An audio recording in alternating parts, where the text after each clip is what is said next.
Hello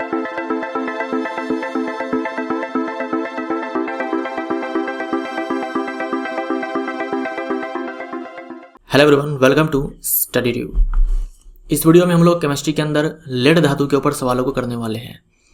lead धातु के ऊपर हम लोग कुछ महत्वपूर्ण सवालों को करने वाले हैं, तो सारे सवाल आप ध्यान से देखिएगा। कुछ सवाल है नोबेल पुरस्कार के ऊपर, वो भी आपके लिए काफ़ी ज़्यादा महत्वपूर्ण है। तो सारे के सारे सवाल इंपॉर्टेंट है, आपके एग्जाम में पूछे जा सकते हैं, तो आप सारे सवालों को ध्यान से देखिए। पिछले वीडियो में मैंने आपसे एक सवाल पूछा था, न्यूक्लियस के बाहर डीएनए कहाँ मिलता है। न्यूक्लियस में तो डीएनए होता ही है, न्यूक्लियस के बाहर कहाँ होता है। तो इन चार में से हमारा आंसर हो जाएगा माइटोकॉन्ड्रिया। माइटोकॉन्ड्रिया को हम लोग बोलते हैं power house of the cell. Mitochondria के पास खुद का राइबोसोम, खुद का डीएनए होता है, ठीक है। उसके बाद प्लास्टिड प्लांट सेल के अंदर जो प्लास्टिड होता है उसके पास भी खुद का डीएनए राइबोसोम होता है। तो जिन्होंने भी सी आंसर दिया है उन सबका सही है। आज का हमारा सवाल है आपके लिए, इसका आंसर भी आप लोग कमेंट बॉक्स में देंगे।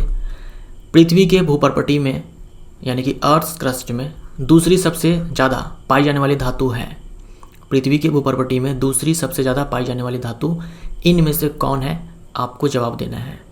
लोहा है, सिलिकॉन है, एल्यूमिनियम है, तांबा है, कौन है, ठीक है। तो सारे के सारे आप लोग आंसर दें। आते हैं आज के टॉपिक के पहले सवाल पे। निम्न में कौन सीसा का अयस्क है।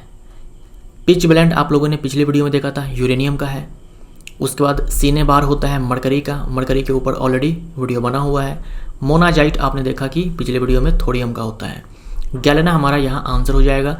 सीसा का अयस्क पूछा जाएगा तो ये मानकर चलो ज़्यादा चांस है गैलेना के बारे में ही पूछा जाएगा, यही पूछा जाता है, गैलेना के बारे में ही पूछा जाता है। गैलेना, इसका रासायनिक नाम और फॉर्मूला दोनों याद रखें, ये होता है लेड सल्फाइड।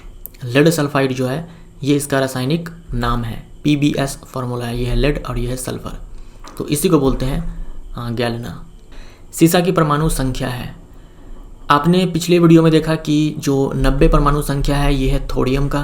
उसके बाद जो 92 है ये है यूरेनियम का, और जो 94 है ये है प्लूटोनियम का। सारे के सारे महत्वपूर्ण हैं। 80 एटॉमिक नंबर होता है मरकरी का, और ये जो 82 है ना, ये होता है एटॉमिक नंबर सीसा का। सीसा डैश समूह का तत्व है। सीसा कौन से समूह का तत्व है, बहुत ही आसान है। कार्बन कौन से ग्रुप के अंदर आता है, कार्बन आता है ग्रुप नंबर 14 के अंदर।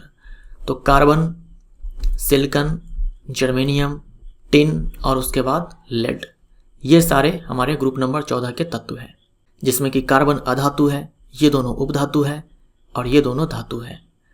तो कार्बन ग्रुप के अंदर सीसा मिलेगा, तो हमारा आंसर यहाँ पर डी हो जाएगा। सीसा डैश आवर्त का तत्व है।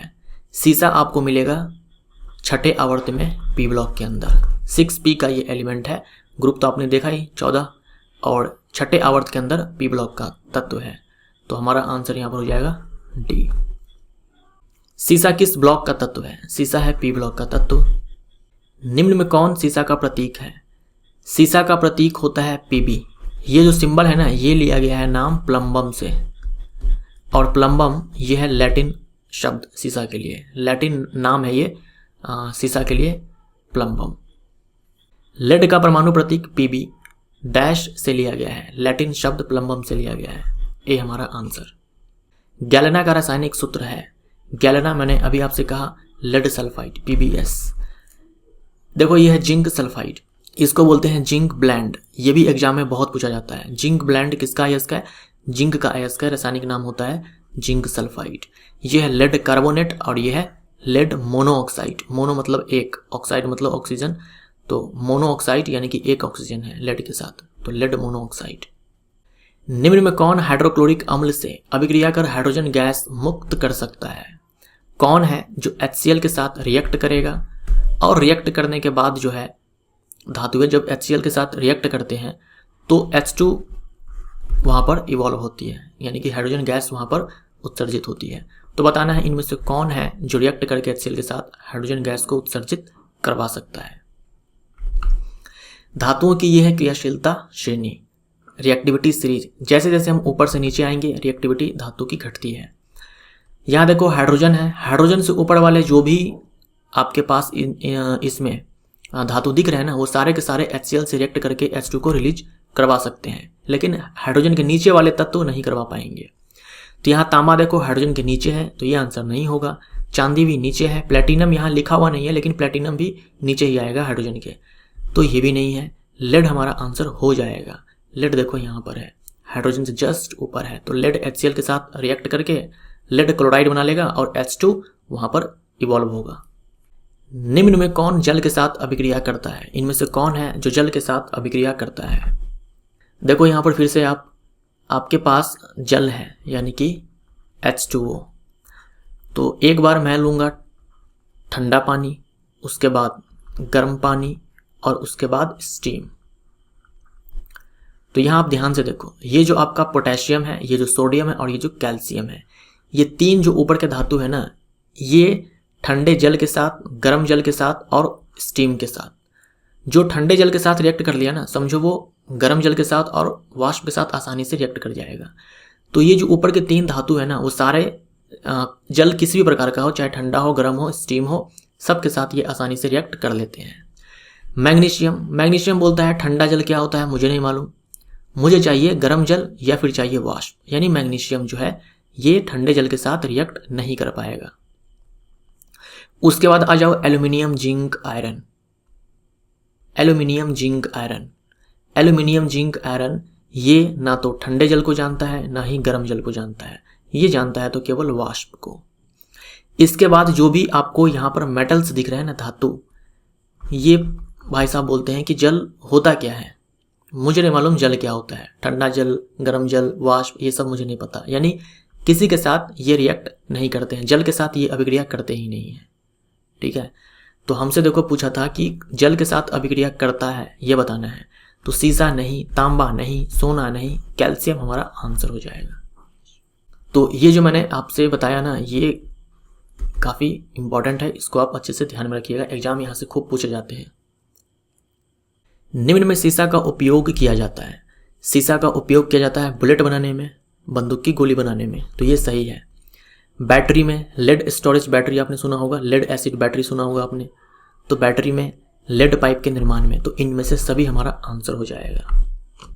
सबसे पहली बार जो बैटरी बनाया गया था रिचार्जेबल, ठीक है, जो डाउन होने के बाद वापस से रिचार्ज हो जाए, तो वो जो बैटरी बनाया गया था सबसे पहली बार, वो लेड एसिड बैटरी ही था। ठीक है, लेड एसिड बैटरी ही था। बनाया कौन था? Gaston Plantae.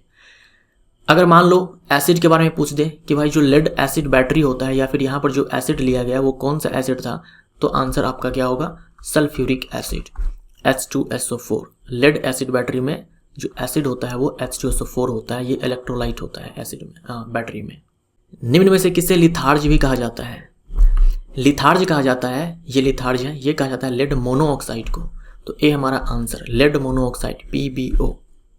निम्न में से किसका उपयोग दिया सलाई निर्माण में होता है?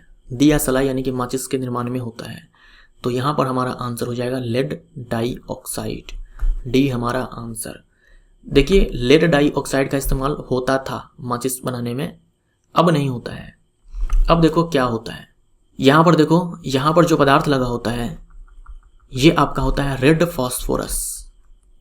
ठीक है, मैंने यहाँ पर केवल P लिखा है, मतलब रेड फास्फोरस। यहाँ पे होता है रेड फास्फोरस। यहाँ पर जो होता है ना, इसमें होते कई तरह के केमिकल्स हैं, लेकिन आपको ध्यान में रखना है पोटेशियम क्लोरेट।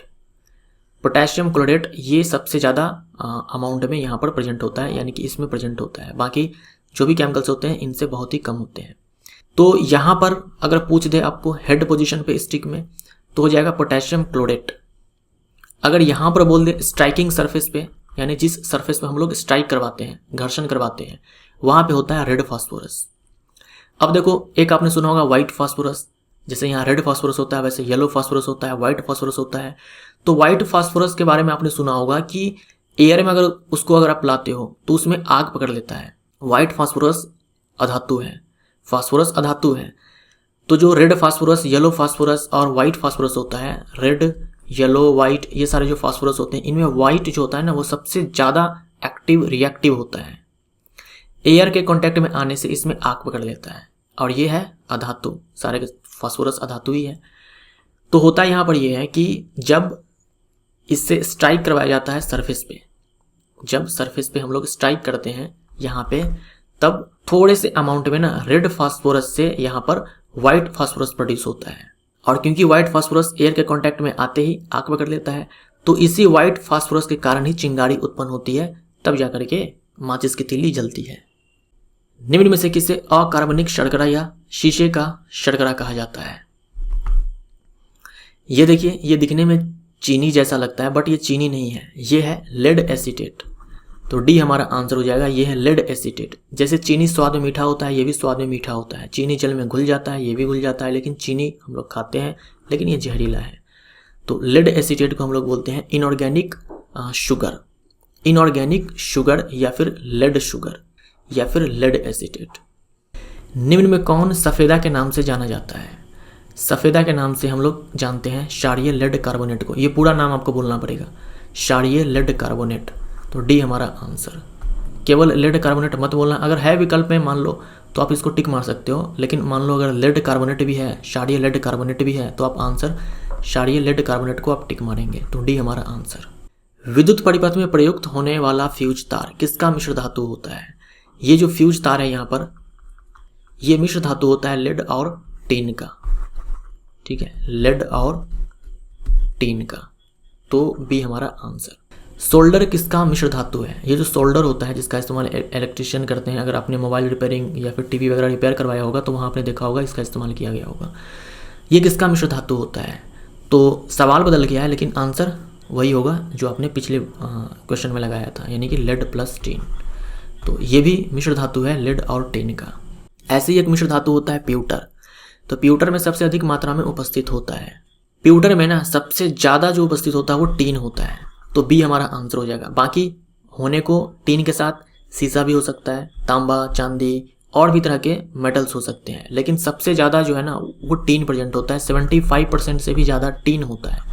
तो बी हमारा यहाँ पर आंसर हो जाएगा, सबसे ज़्यादा जो है यहाँ पर टीन होगा। टीन का एटॉमिक नंबर 50 होता है। मनुष्यों में सीसा विषाक्तता को डैश कहा जाता है। ह्यूमंस में जो लेड पॉइजनिंग होता है उसे क्या कहा जाता है? तो ये रहा एक छोटा सा प्यारा सा टेबल जो कि बहुत ही ज़्यादा इम्पॉर्टेंट है, तो आप इसको अच्छे से ध्यान में रखना।